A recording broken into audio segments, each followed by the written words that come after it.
Thank you, Chairman Sanders, and thank you for holding this hearing. This topic is so important to me and people that I represent in the state of Wisconsin. As President Biden implements programs authorized by the Infrastructure Law, the CHIPS and Science Act, the Inflation Reduction Act, I have been pleased that he is following the will of Congress and ensuring that the money spent on those programs will support high-quality American jobs. President Biden is delivering the message that we intend to make things in America again. That's right. In Wisconsin, we've prided ourselves not just on the quality of the products we make, like ships, engines, beer, and batteries, but also the quality of the jobs themselves, which often pay good wages and offer generous benefits, and that were hard won through collective bargaining. However, I'm disturbed by a trend that I'm seeing. This trend is illustrated by two battery production facilities in Fenimore and Portage, Wisconsin. The facilities are now owned by Energizer after the company acquired them in a 2018 merger with Spectrum that consolidated the battery market. The 600 workers at these facilities are Teamsters. They are President O'Brien's Teamster members. In October, Energizer requested that the Department of Energy use funding from the Infrastructure Law to support R&D into microbatteries so that American companies like Energizer can maintain a leadership position in battery manufacturing against foreign rivals in China.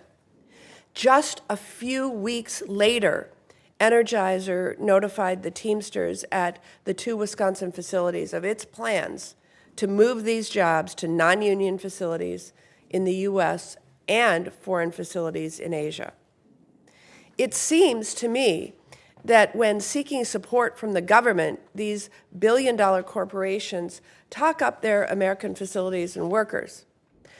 All the while, some of these corporations, like Energizer, are making plans to move a union facility to a non-union state or a foreign country.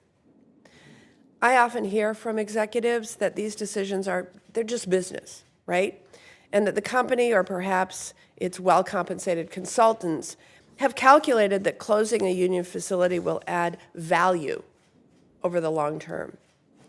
After seeing the impact during the pandemic of our long supply chains and the costs associated with moving work to low-wage foreign countries, I'm certain that these consultants have their math wrong.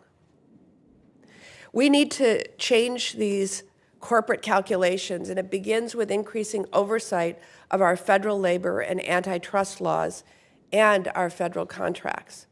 I hope that Chairman Sanders will join me in that oversight, because the greatest value that a company generates comes from the labor and the ingenuity of its workers. And unions provide the job security and wages necessary for workers to develop the skills and the institutional knowledge that are the bedrock of innovation.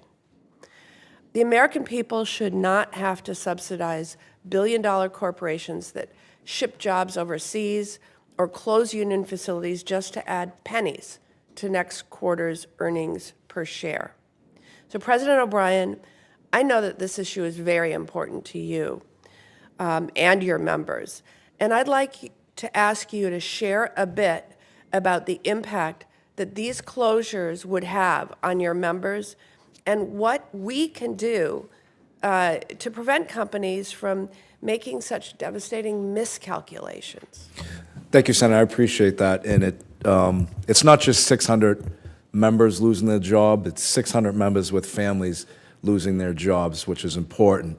And you mentioned longevity, right? So some of these folks, and we've had the opportunity to talk to them, and we're trying to find solutions, working with the employer and their attorneys from the other side to say, what can we do to keep these middle-class jobs here?